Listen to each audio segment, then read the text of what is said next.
이 아이가 이번 과거의 장원이란 말이냐? 한때 장터를 떠돌던 아이라 들었는데. 그러하옵니다, 전하. 부끄러운 과거이오나 사실이옵니다. 도깨비 야담의 이야기가 계속될 수 있도록 구독과 좋아요로 응원해 주세요. 그럼 오늘의 이야기 시작할게요.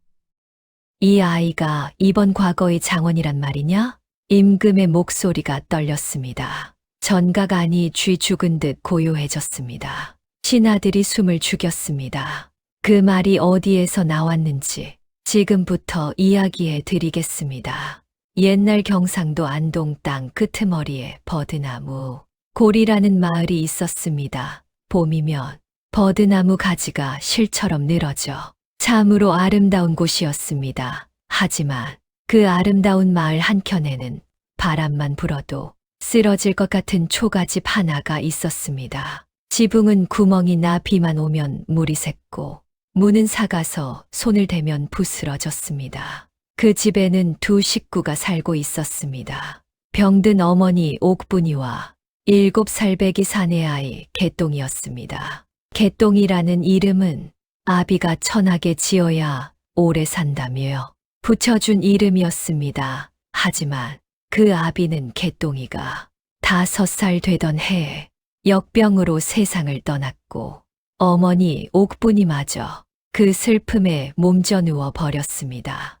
개똥이는 매일 아침 일찍 일어나 근처 장터로 나갔습니다. 어른들이 버린 채소 꼭지를 줍고 생선 장수 옆에서 잔심부름을 하며 가끔 생선 한 토막을 얻을 수 있었습니다. 그 한 토막으로 죽을 끓여 어머니 입에 떠 넣어 드리는 것이 개똥이의 하루였습니다. 허름한 옷, 맨발, 때가 묻어 얼굴을 알아보기 어려운 아이, 그것이 개똥이의 시작이었습니다.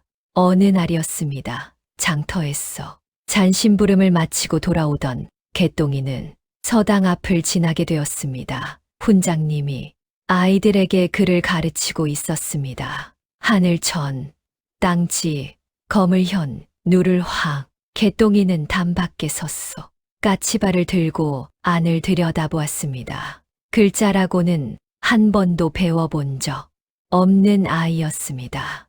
그런데 이상하게도 눈에 보이는 글자들이 낯설지가 않았습니다. 저기요, 개똥이가 조심스럽게 훈장님을 불렀습니다. 훈장님이 눈살을 찌푸리며 돌아보았습니다. 뭐냐, 거지 아이야. 저 글자들이 뭐라고 있는 건지 알고 싶습니다. 서당 안의 아이들이 피식 웃었습니다. 글자도 모르는 놈이 감히 거지가 글은 뭐에 쓰려고. 그때 훈장님이 손을 들어 아이들을 조용히 시켰습니다.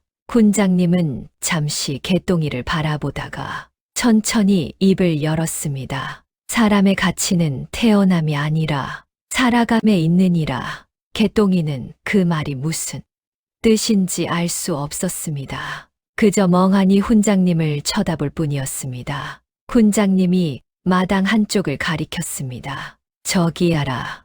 오늘 하루만 들어도 좋다. 개똥이는 눈이 동그래져서 마당 한켠에 쪼그려 앉았습니다. 그날 개똥이는 처음으로 글자를 보았습니다. 훈장님이 칠판에 쓰는 글자 하나하나를 눈 속에 새기듯 바라보았습니다. 집으로 돌아가는 길에 개똥이는 땅바닥에 나뭇가지로 그날 본 글자들을 하나하나 써 내려갔습니다. 틀린 글자가 하나도 없었습니다. 개똥이에게는 남들이 모르는 비밀이 하나 있었습니다. 글을 배운 적이 없는데 한 번 본 글자는 절대 잊어버리지 않는다는 것이었습니다. 서당 앞을 지날 때마다 담 너머로 훔쳐들은 글자들을 땅바닥에 그렸습니다. 장터 어른들이 계산하는 것을 옆에서 들으면 머릿속으로 먼저 답을 냈습니다. 어른들이 틀리면 개똥이가 슬쩍 정답을 알려주기도 했는데 처음에는 다들 의심했다가 맞는 것을 확인하고는 눈이 휘둥그레졌습니다. 저 아이, 셈이 귀신 같네. 그러게 도대체 누구한테 배웠다는 거야. 장터 사람들의 혀가 찰찰 찼습니다. 그러나 그것을 알아줄 사람이 아직 나타나지 않았을 뿐이었습니다. 바로 그 무렵 개똥이의 운명을 뒤집어 놓을 두 사람이 이 마을에 있었습니다. 한 사람은 이 마을을 쥐락펴락하는 탐욕스러운 권세가였고 또 한 사람은 먼 한양에서 내려온 선비였습니다. 둘 중 누가 개똥이의 삶을 바꿔놓게 될지 그 이야기를 지금부터 들어보시겠습니까? 마을에서 가장 큰 기와집에는 홍대감 홍치원이 살고 있었습니다. 경상도 일대에서 모르는 사람이 없는 권세가였습니다. 논밭이 수백 마직이었고 하인이 50명이 넘었습니다.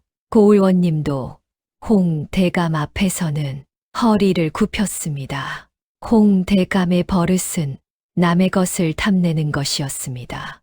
이웃집 논이 기름지면 트집을 잡아 빼앗고 가난한 집이 빚을 지면 땅 문서를 받아냈습니다. 마을 사람 절반의 논밭이 이미 홍대감의 것이 되어 있었습니다. 저런 자가 대감이라는 게 말이 되냐? 마을 사람들은 뒤에서 수군거렸지만 앞에서는 아무도 말하지 못했습니다. 홍대감에게는 아들이 하나 있었으니 이름은 홍준혁이었습니다. 나이는 개똥이보다 2살 위였는데 아버지를 닮아 거드름이 하늘을 찌를 듯했습니다. 홍준혁은 서당에 다녔지만 공부는 뒷전이었습니다. 대신 하인 아이들을 불러 장난을 치거나 장터의 천한 아이들을 놀리는 것을 즐겼습니다. 개똥이도 그 대상이었습니다. 야, 거지야. 오늘도 구걸하러 나왔냐? 냄새난다, 냄새나. 저리 꺼져. 내 어미는 언제 죽냐? 빨리 죽어야 너도 고생을 덜 하지. 개똥이는 주먹을 꽉 쥐었습니다. 하지만 참았습니다. 맞서 싸워봤자 홍대감의 하인들이 달려올 것을 알기 때문이었습니다. 개똥이의 어머니 옥분이는 날이 갈수록 상태가 나빠졌습니다. 개똥아, 예, 어머니, 여기 있습니다. 미안하다. 이 어미가 너한테 너무 못해줬어. 무슨 말씀이세요? 어머니는 저한테 세상에서 제일 소중한 분이에요. 옥분이는 아들의 손을 꼭 쥐었습니다. 앙상하게 마른 손이었습니다. 개똥아, 너는 보통 아이가 아니다. 어미 눈에는 보여. 좋은 사람 만나서 꼭 크게 되어라, 알겠지? 개똥이는 눈물이 날 것 같아 고개를 끄덕였습니다. 그해 겨울이 유독 추웠습니다. 눈이 허벅지까지 쌓이던 어느 날 밤, 개똥이는 어머니 곁에서 잠이 들었습니다. 꿈속에서 아버지가 나타났습니다. 아버지는 아무 말 없이 그저 웃고 있었습니다. 개똥이는 꿈속에서도 울었습니다. 눈이 무릎까지 쌓이던 날이었습니다. 장터에 낯선 가마 하나가 들어섰습니다. 가마꾼만 4세, 짐꾼이 6이었습니다. 한양에서 온 것이 분명한 격이 다른 행차였습니다. 가마에서 내린 사람은 60이 넘어 보이는 노선비였습니다. 허리가 꼿꼿하고 눈빛이 형형했습니다. 이름은 백승학, 벼슬은 진사였습니다. 백진사는 젊었을 때 이 고을 출신이었는데 오랜만에 고향에 볼 일이 생겨 내려온 참이었습니다. 장터를 천천히 거닐던 백진사의 눈에 무언가가 들어왔습니다. 개똥이었습니다. 아이는 장터 귀퉁이에 쪼그리고 앉아 나뭇가지로 땅바닥에 무언가를 쓰고 있었습니다. 백진사가 가까이 다가가 보았습니다. 글자였습니다. 그것도 보통 글자가 아니었습니다. 천자문에 나오는 글귀였는데 획 하나하나가 반듯하고 힘이 있었습니다. 백진사가 멈추어 섰습니다.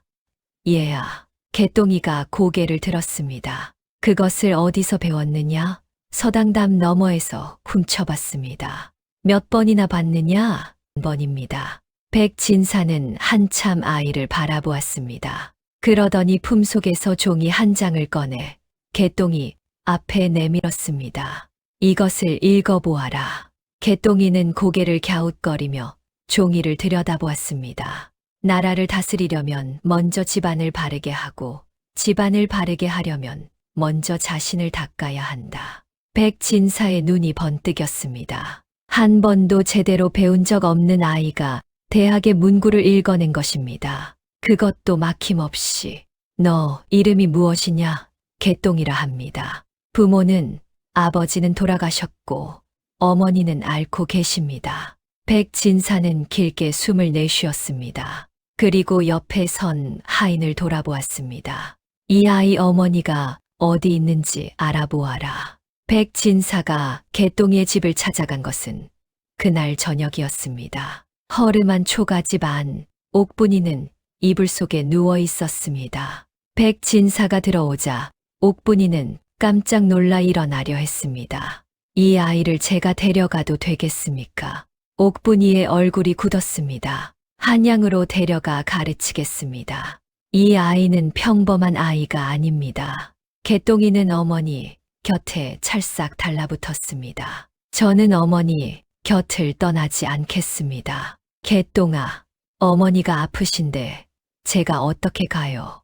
안 갑니다. 옥분이는 아들의 손을 잡았다가 백진사를 바라보았습니다. 진사날이 이 아이를 데려가시면 종으로 쓰시려는 겁니까?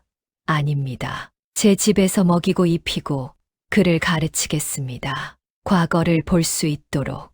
옥분이의 눈에 눈물이 고였습니다. 그러실 이유가 없지 않습니까? 저희는 아무것도 드릴 것이 없는데 이유는 제가 알아서 할 일입니다. 그날 밤 옥분이는 잠을 이루지 못했습니다. 아들을 곁에 두고 싶었습니다. 하지만 이대로 있으면 아들은 평생 장터를 떠돌다 끝날 것이 뻔했습니다. 개똥이도 잠을 이루지 못했습니다.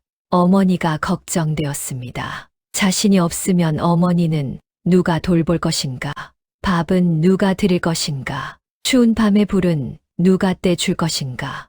다음 날 아침 백진사가 다시 찾아왔습니다. 옥분이는 한참 아들을 바라보다가 천천히 입을 열었습니다. 진사날이 이 아이가 날이 댁에서 지내는 동안 사람으로 대해 주시겠습니까? 약속합니다. 종처럼 부리지 않겠습니까? 그리하겠습니다. 그렇다면 옥분이는 눈물을 닦으며 아들을 돌아보았습니다. 개똥아, 나리를 따라가거라. 어머니, 가야 한다.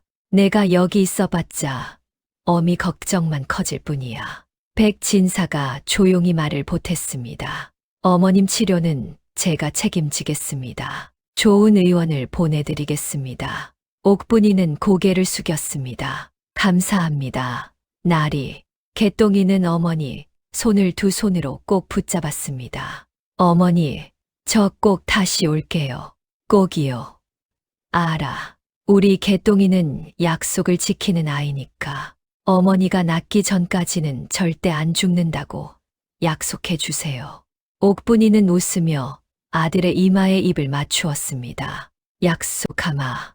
이제 개똥이가 어디로 가는지, 한양에서 무슨 일이 벌어지는지 지켜봐 주시겠습니까? 한양 가는 길은 멀고도 낯설었습니다. 개똥이는 생전 처음 가마를 탔습니다. 처음에는 어색해서 한쪽에 쪼그리고 앉아 있었는데 백진사가 그것을 보고 말했습니다. 편히 앉아라. 가는 길이 사흘이나 된다. 감사합니다. 나리. 가는 길에 개똥이는 창밖으로 보이는 것들을 모두 눈에 담았습니다. 강, 산, 논밭, 마을. 생전 처음 보는 세상이었습니다. 백진사는 길을 가면서 아이에게 말을 걸었습니다. 개똥이라는 이름 말고 다른 이름은 없느냐? 없습니다. 그렇다면 내가 이름을 하나 지어주겠다. 백진사는 잠시 생각하다가 말했습니다. 도준, 돌을 따라 빼어나다는 뜻이다. 개똥이, 아니 도준은 그 이름을 속으로 천천히 되뇌었습니다. 도준, 처음으로 제대로 된 이름이 생긴 것이었습니다. 한양에 도착했을 때 도준은 입이 딱 벌어졌습니다. 경상도 시골 장터와는 비교도 되지 않는 넓고 화려한 도성. 사람이 이렇게 많은 곳이 있다는 것을 상상도 해본 적 없었습니다. 백진사의 집은 한양 북촌에 있었습니다. 반듯하고 단정한 기와집이었습니다. 이제부터 여기가 내 집이다. 도주는 우뚝 선 대문을 바라보았습니다. 그리고 이를 악물었습니다. 스스로 대문 안으로 걸어 들어갔습니다. 백진사의 집에서 도준을 처음 맞이한 것은 10살짜리 소녀였습니다. 백진사의 외동딸 소연이었습니다. 소연은 어머니를 일찍 여의었고 아버지 백진사와 단둘이 살고 있었습니다. 새초롬한 얼굴에 눈이 또렷하고 영리하게 생긴 아이였습니다. 소연은 도준을 보자마자 대뜸 물었습니다. 이름이 뭐야? 도준입니다. 어디서 왔어? 경상도 안동입니다. 글 알아? 조금 압니다. 소연은 팔짱을 끼고 도준을 훑어봅니다. 아버지가 천재라고 하던데 어디 한번 봐야겠네. 소연은 그 길로 도준을 사랑채 서재로 끌고 갔습니다. 책이 천장까지 가득 쌓인 방이었습니다. 이거 읽어봐. 소연이 꺼낸 책은 논어였습니다. 도준은 책을 펼쳤습니다. 하기 시습지면 불여결호와 배우고 때로 익히면 또한 기쁘지 아니한가. 소연의 눈이 커졌습니다. 야, 진짜 있네.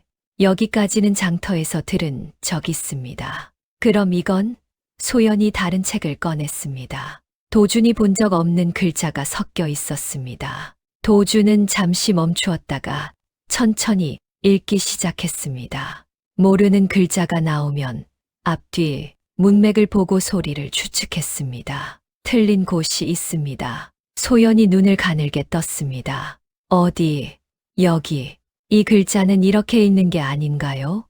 소연은 잠시 책을 들여다보다가 피식 웃었습니다. 맞아. 필사하는 사람이 잘못 썼나 봐. 그날부터 도준과 소연은 함께 공부했습니다. 소연은 글을 잘 알았고 도준은 한 번 배우면 절대 잊지 않았습니다. 둘은 묘하게 잘 맞는 짝이었습니다. 소연은 가끔 도준이 이상하다며 핀잔을 주었습니다. 너는 왜 맨날 땅만 보고 다녀? 그냥요. 자신감이 없어서 그래. 당당하게 다녀야지. 저는 천한 신분이니까요. 소연이 발끈했습니다. 우리 아버지가 그런 말 했어. 도준이 천하다고. 아닙니다. 그럼 누가 그래? 사람의 가치는 태어남이 아니라 살아감에 있다고 아버지가 맨날 하시는 말씀이야. 도준은 그 말이 가슴 어딘가에 박혔습니다. 어디선가 들은 말 같기도 했습니다. 그러니까 당당하게 다녀 알겠어. 예. 백진사는 도준의 공부를 직접 챙겼습니다. 매일 아침 새벽같이 일어나 사서삼경을 가르쳤고 오후에는 글씨 연습을 시켰습니다. 도준의 실력은 놀랍도록 빠르게 늘었습니다. 어느 날 저녁 백진사는 혼자 서재에 앉아 중얼거렸습니다. 이 아이가 보통 아이가 아니다. 하늘이 내린 재주다. 도준이 백진사 댁에 온 지 석 달이 지났습니다. 백진사는 도준을 서울의 유명한 훈장 권 선생에게 데려갔습니다. 권 선생의 서당에는 한양내로라 하는 양반집 자제들이 다 모여 있었습니다. 권 선생은 도준을 보자마자 불쾌한 기색을 내비쳤습니다. 백진사, 이 아이는 출신이 어떻게 됩니까? 가르칠 만한 아이입니다. 그것으로 충분하지 않습니까? 권 선생은 마지못해 도준을 받아들였습니다. 서당의 아이들은 도준을 노골적으로 무시했습니다. 저 아이 어디서 온 거야? 경상도 장터 출신이래. 에이, 그런 애를 왜 여기 들여? 도준은 묵묵히 자리에 앉아 책을 펼쳤습니다. 첫 수업 날이었습니다. 권 선생이 맹자의 한 구절을 칠판에 적고 물었습니다. 이 구절의 뜻을 아는 자, 아이들이 서로 눈치를 보았습니다. 모르느냐? 그렇다면 내가 설명해주.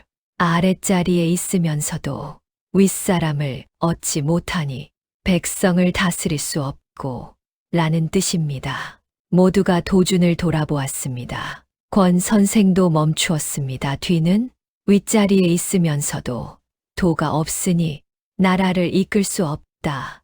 입니다. 권 선생이 입술을 깨물었습니다. 틀린 곳이 하나도 없었습니다. 어디서 배웠느냐?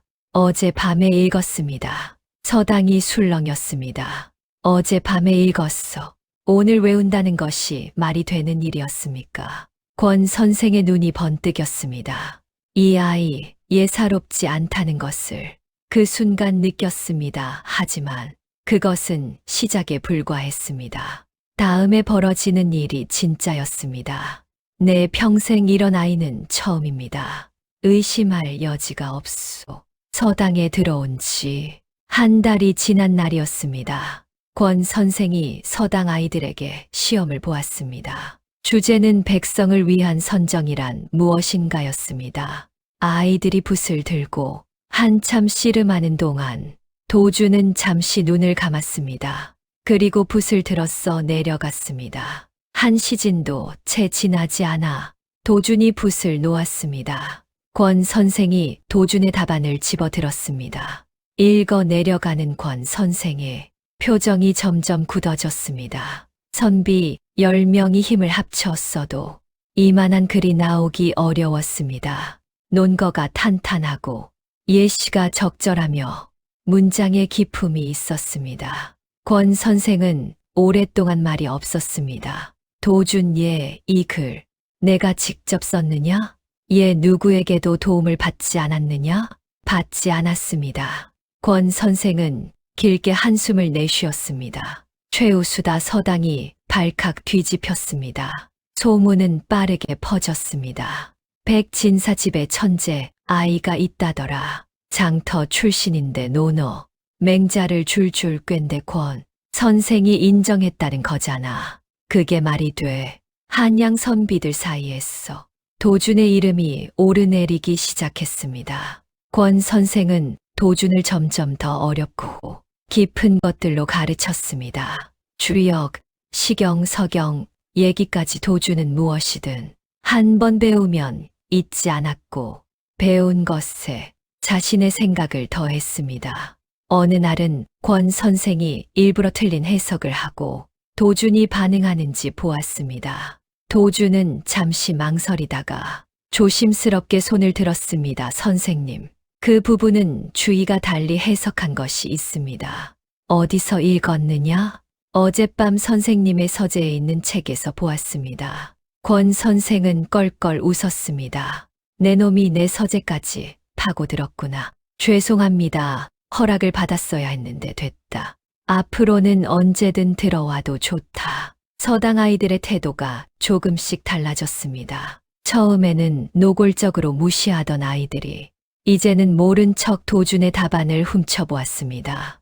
몇몇 아이들은 도준에게 슬그머니 다가와 모르는 문제를 물어보기도 했습니다. 도준은 거절하지 않았습니다. 묻는 대로 차분하게 설명해 주었습니다. 백진사는 어느 날 도준을 불렀습니다. 도준아, 과거 시험이 3년 후다. 예, 알고 있습니다. 장원을 목표로 해야 한다. 도준이 고개를 들었습니다. 일반 급제로는 부족하다. 이 나라에서 내 출신을 극복하려면 장원밖에 없다. 도준은 조용히 고개를 끄덕였습니다. 그날 밤부터 도준은 새벽 3시에 일어났습니다. 남들이 한 번 읽을 때 도준은 3번 읽었습니다. 남들이 하나를 쓸 때 도준은 셋을 썼습니다. 손에 굳은 살이 박히고 눈이 충혈되어도 멈추지 않았습니다. 소연이 그 모습을 보고 혀를 내둘렀습니다.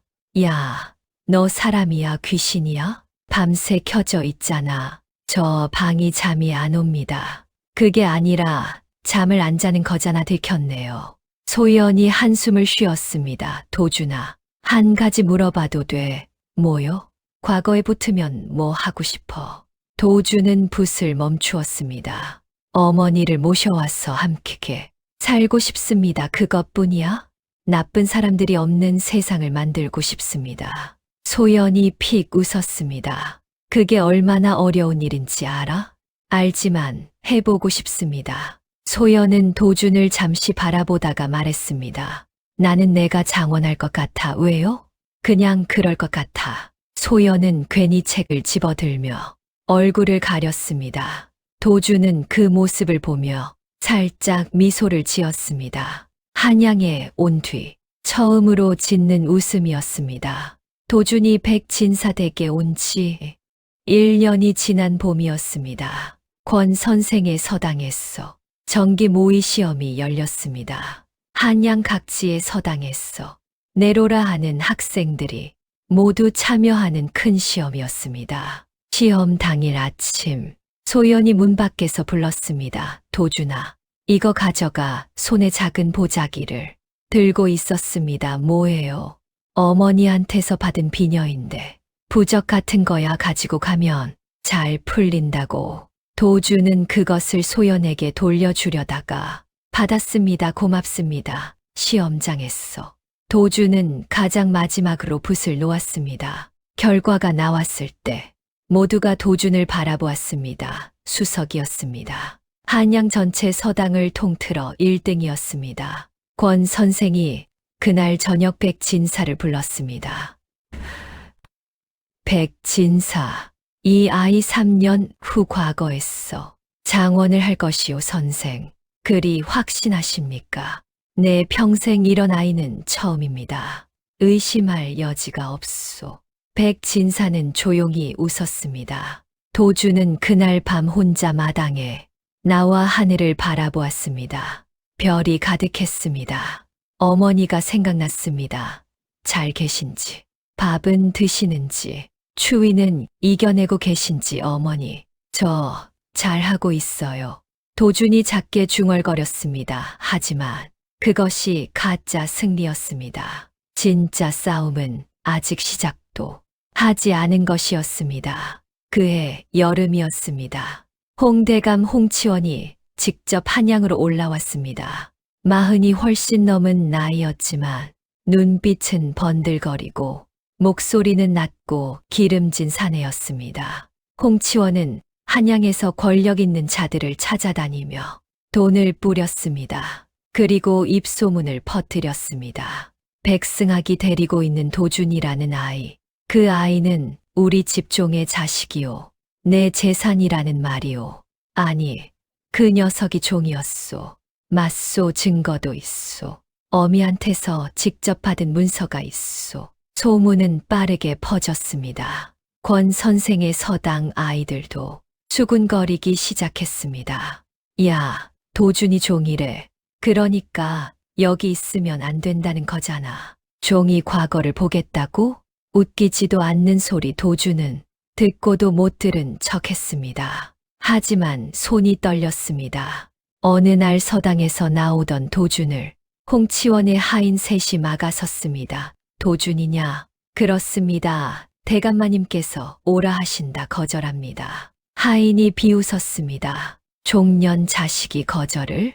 어디서 배운 말버릇이야. 도준은 물러서지 않았습니다. 저는 종이 아닙니다. 문서가 있는데 그 문서의 내용이 무엇이든 저는 백진사 나리의 학생입니다. 하인들이 서로 눈짓을 교환했습니다. 그리고 도준의 팔을 잡아당겼습니다. 말로 해서는 안 되겠구만. 가자. 바로 그때였습니다. 놔라. 소연이었습니다. 서당 앞을 지나던 소연이 상황을 보고 달려온 것이었습니다. 감히 우리 집 사람한테 손을 대. 아가씨는 비키십시오. 비키라고? 내가 비켜. 아버지한테 당장 이를 테니 두고 봐. 하인들은 잠시 망설였습니다. 백진사의 딸이 직접 나선 것을 무시할 수는 없었습니다. 결국 하인들은 물러났습니다. 소연은 도준을 집으로 끌어당겼습니다. 괜찮아? 얘 겁났어. 조금요. 소연이 입술을 꼭 깨물었습니다. 아버지한테 말해야 해. 이건 그냥 넘길 일이 아니야. 백진사는 이 소식을 듣고 표정 하나 바꾸지 않았습니다. 하지만 그날 밤 홍치원을 직접 만나러 갔습니다. 치원아, 형님 오셨습니까? 그 아이는 내 사람이다. 형님 증거가 있지 않습니까? 어미가 직접 서명한 문서가 있는데 돈 10냥으로 병든 여자를 속여 받은 문서가 증거가 되느냐? 홍치원의 눈이 번들거렸습니다. 속였다니요. 정당한 거래 아닙니까? 10냥이면 그 집의 큰 돈인데 그 아이는 내가 데려왔다. 내가 가르치고 있다. 형님, 그 천재 아이를 우리 집안 사람으로 들이면 홍씨 집안이 더욱 강해지는 것 아닙니까? 왜 형님 혼자 독차지하려 하십니까? 백진사는 잠시 홍치원을 바라보았습니다. 그 아이는 물건이 아니다. 법적으로는 제 재산입니다. 백진사는 더 이상 말하지 않고 자리를 떴습니다. 홍치원은 더 강력한 수를 꺼냈습니다. 한양에서 관직을 가진 자들을 포섭하기 시작했습니다. 도준이라는 아이, 종의 자식이 과거를 보려 한다는데 이건 나라의 법도에 어긋나는 것 아닙니까? 뇌물이 오갔습니다. 며칠 후 예조에서 공문이 왔습니다. 도준의 과거 응시 자격을 정식으로 조사하겠다는 내용이었습니다. 백진사는 공문을 읽으며 한숨을 내쉬었습니다. 홍치원, 이 자가 끝내 도준에게도 이 소식이 전해졌습니다. 도준은 공문을 읽고 한동안 말이 없었습니다. 소연이 옆에서 말했습니다. 도준아, 포기하지 마. 포기하지 않겠습니다. 아버지가 해결하실 거야. 아닙니다. 도준이 고개를 들었습니다. 소연아, 나는 어머니한테 가야 할 것 같아. 어머니한테? 지금 어머니가 무슨 문서에 서명을 하셨는지 직접 여쭤봐야 해. 그리고 보고 싶습니다. 소연이 잠시 입술을 달싹거리다가 말했습니다. 같이 가. 소연아, 나도 같이 가면 안 돼. 아버지한테 허락받을게. 도준과 소연은 경상도로 내려갔습니다. 그런데 말입니다. 버드나무 골에 도착한 도준은 어머니의 상태를 보고 가슴이 내려앉았습니다. 백진사가 보낸 의원 덕분에 한결 나아지셨다고는 했지만 여전히 몸이 많이 쇠약하셨습니다. 개똥아, 어머니, 저 왔어요. 도준이에요. 그래, 이제는 도준이구나. 옥분이는 아들의 손을 꼭 쥐었습니다. 이쁘게 컸다. 선비 같아. 어머니, 문서 때문에 왔습니다. 홍대감이 가져간 문서 있잖아요. 옥분이의 얼굴이 어두워졌습니다. 그놈이 왔었지. 10냥을 주더니 문서에 도장 찍으라고 해서 무슨 내용이었어요?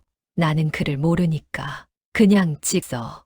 10냥이면 약을 살 수 있으니까. 어머니, 옥분이의 눈에 눈물이 맺혔습니다. 내가 잘못한 거냐? 그 문서 때문에 내가 힘들어진 거냐? 아닙니다. 어머니, 잘못이 아닙니다. 소연이 옆에서 조용히 옥분이의 손을 잡았습니다. 어머니, 걱정 마세요. 저희 아버지가 계세요. 그런데 돌아가는 길에 더 큰 문제가 생겼습니다. 홍치원의 하인들이 마을 입구에서 기다리고 있었습니다. 도준, 대감마님께서 직접 만나자 하신다. 도준은 물러서지 않으려 했습니다. 하지만 이번에는 하인이 10명이 넘었고 소연이 함께 있었습니다. 소연 아가씨는 먼저 가십시오. 안 가, 소연아.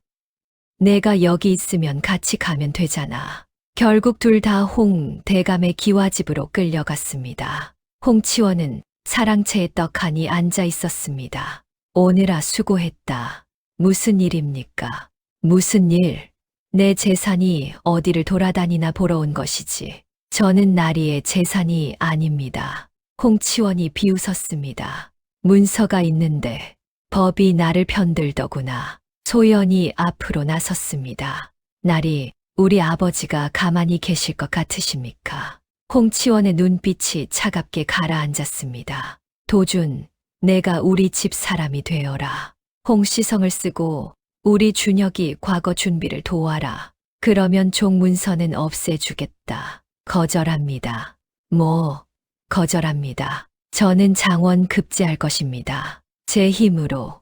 홍치원이 탁자를 쳤습니다. 당장 이놈을 묶어라. 그 순간이었습니다.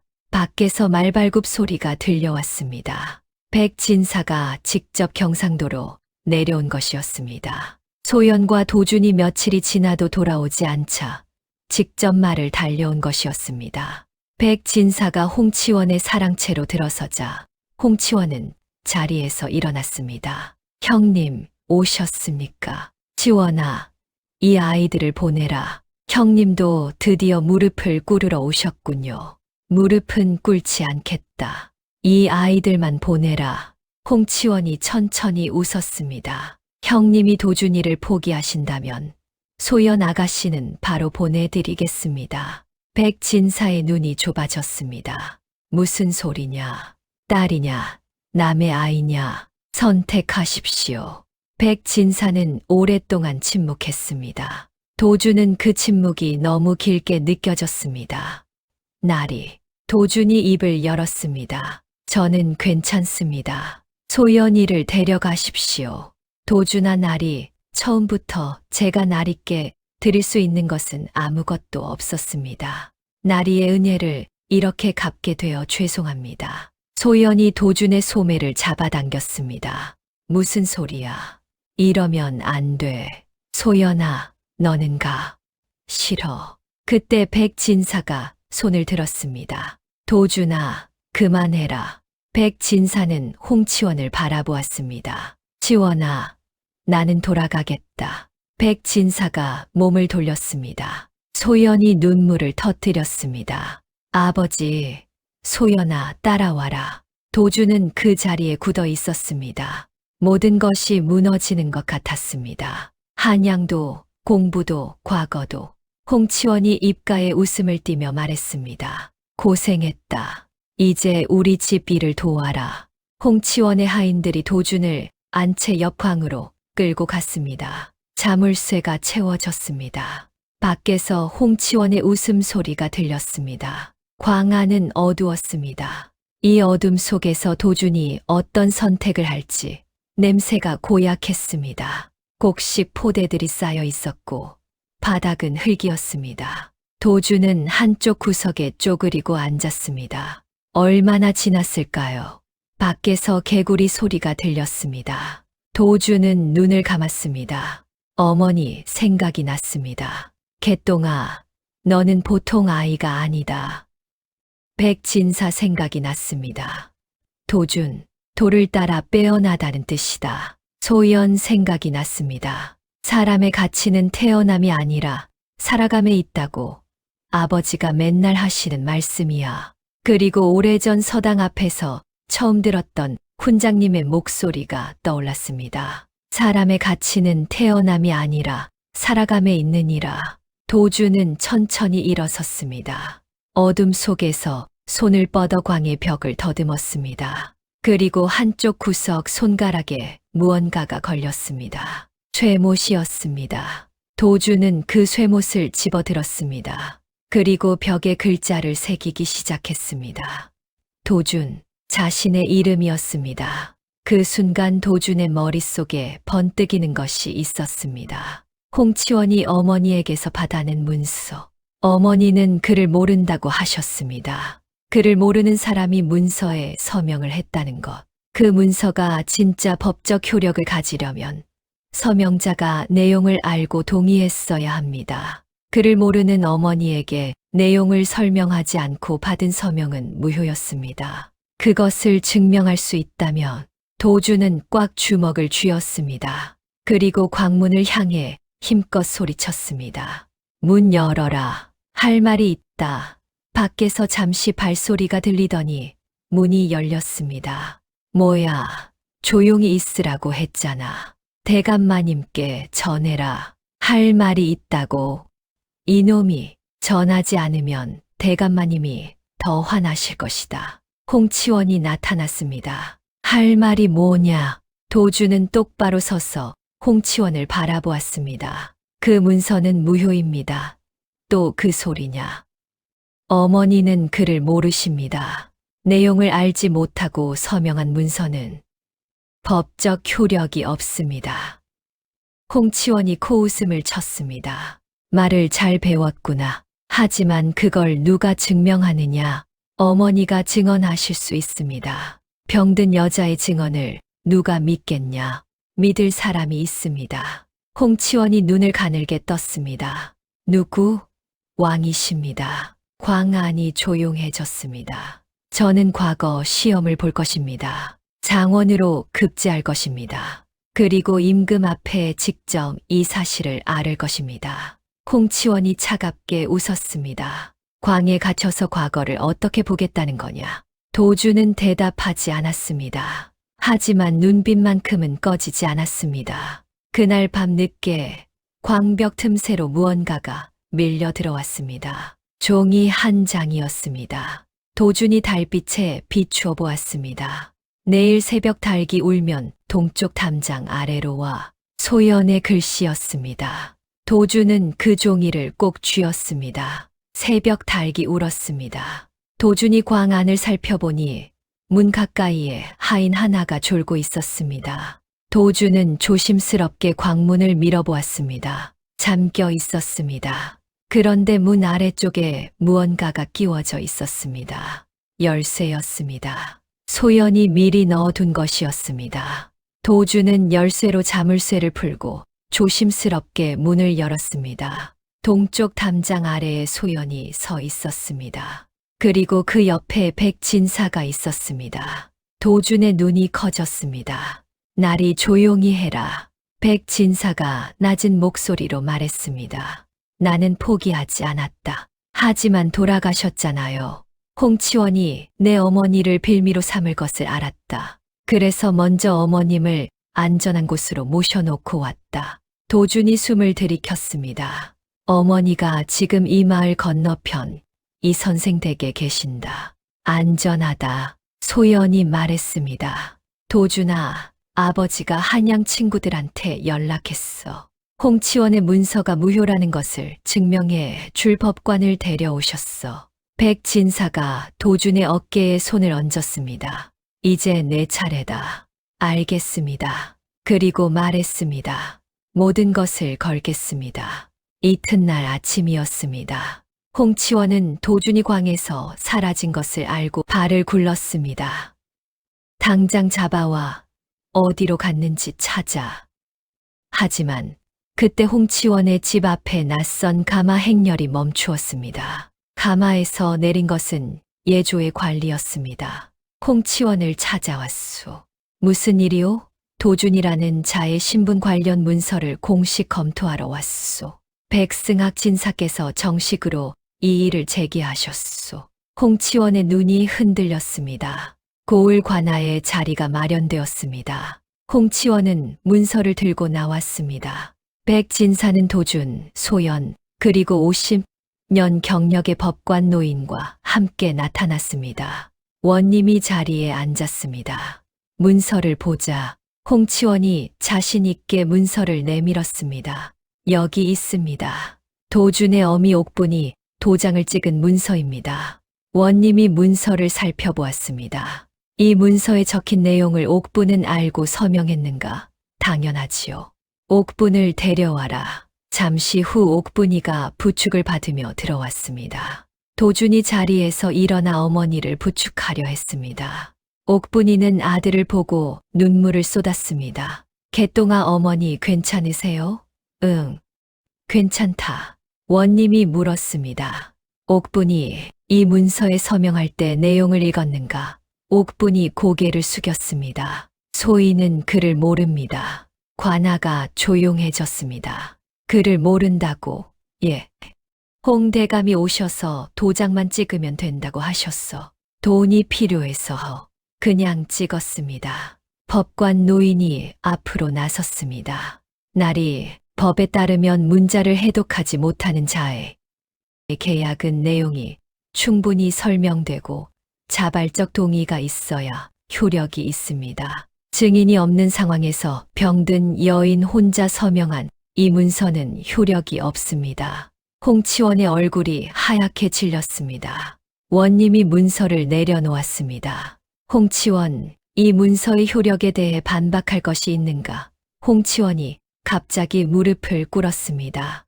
날이 제가 잠시 욕심을 부렸습니다. 하지만 이건 가문간의 사적인 일이고 사적인 일이라 했느냐? 원님의 목소리가 낮아졌습니다. 그를 모르는 병든 여인을 속여 문서를 받아내고 그 아들을 종으로 삼으려 했다. 이것이 사적인 일이냐? 도준의 어미 옥분에게서 불법으로 받아낸 문서는 이 자리에서 폐기한다. 이것으로 끝이 아니었습니다. 백진사가 자리에서 일어났습니다. 날이 한 가지 더 아를 것이 있습니다. 홍치원이 한양에서 관리들에게 뇌물을 건네 도준의 과거, 응시 자격을 막으려 했습니다. 증거가 있습니다. 백진사의 하인이 상자 하나를 들고 나왔습니다. 상자 안에는 편지 뭉치가 들어 있었습니다. 홍치원이 한양의 관리들과 주고받은 편지들이었습니다. 홍치원의 얼굴이 사색이 되었습니다. 본인의 필체이지 않소. 홍치원 옆에 서 있던 하인들이 하나둘 뒤로 물러났습니다. 함께 따라온 아들 홍준혁은 얼굴이 새빨개져서 고개를 숙였습니다.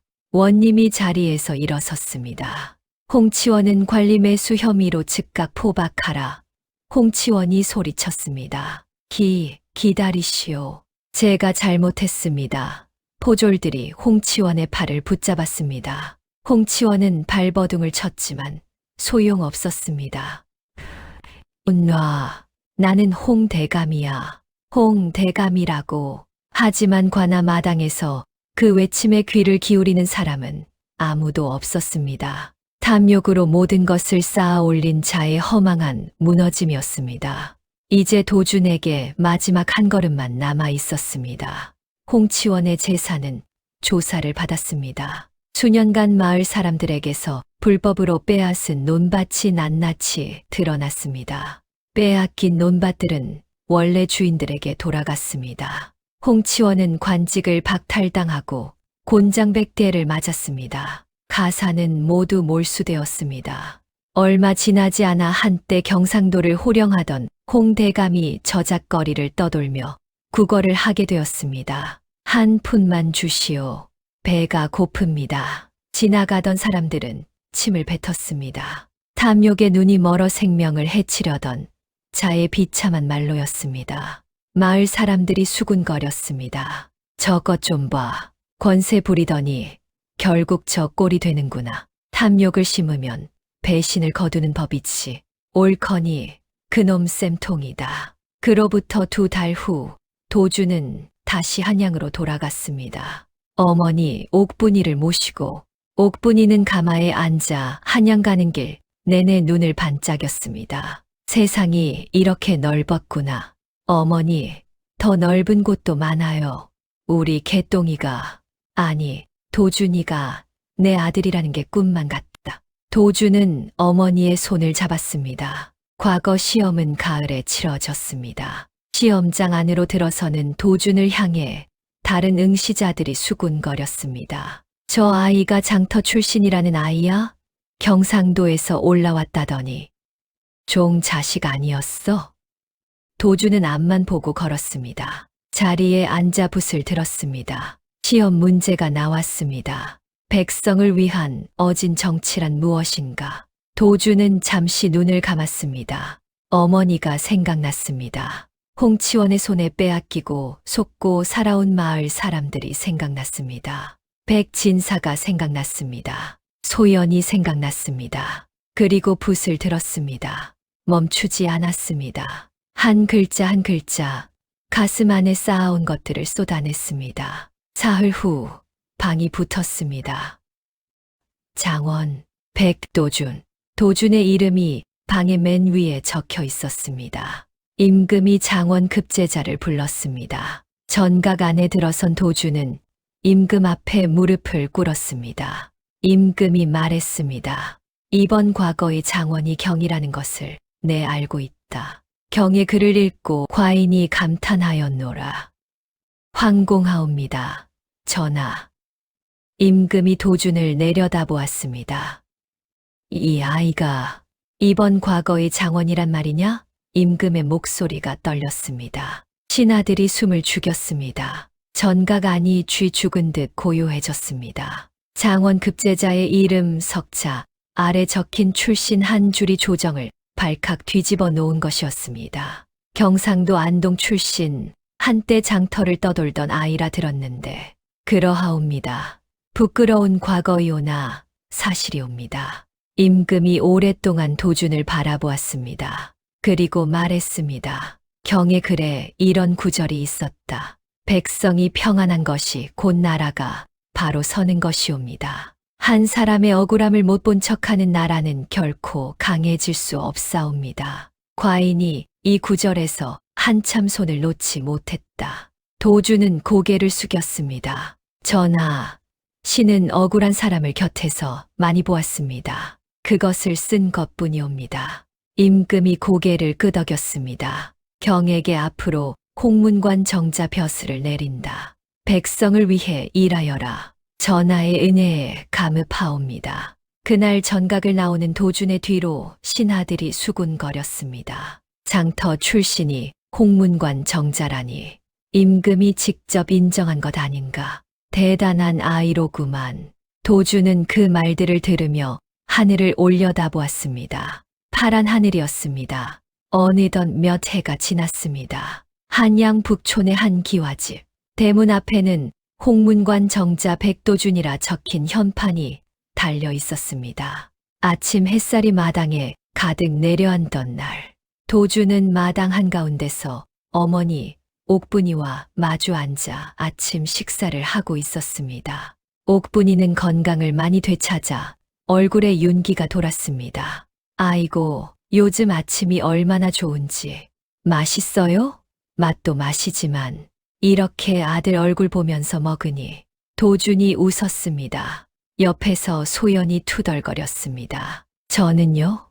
저도 있는데 소연이도 고맙지. 우리 도준이 이렇게 만들어준 공이 제일 크잖니. 소연이 얼굴을 붉혔습니다. 무슨 소리예요? 도준이 혼자 한 거죠. 도준이 소연을 바라보았습니다. 고마워. 뭐가? 그때 광에 열쇠 넣어줬잖아. 소연이 픽 웃었습니다. 그것도 기억해. 잊어버릴 수가 없지.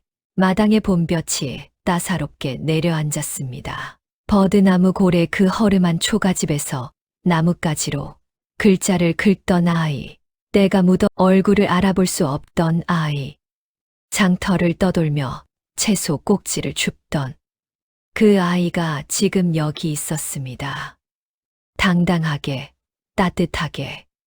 사람의 가치는 태어남이 아니라 살아감에 있다고 했습니다. 도주는 아무것도 갖지 못하고 태어났습니다. 그러나 포기하지 않고 살아가면서 모든 것을 얻었습니다. 탐욕을 심으면 배신을 거두고 정직을 심으면 복을 거두는 법입니다. 홍치원은 탐욕으로 모든 것을 잃었고 도주는 정직과 노력으로 모든 것을 얻었습니다.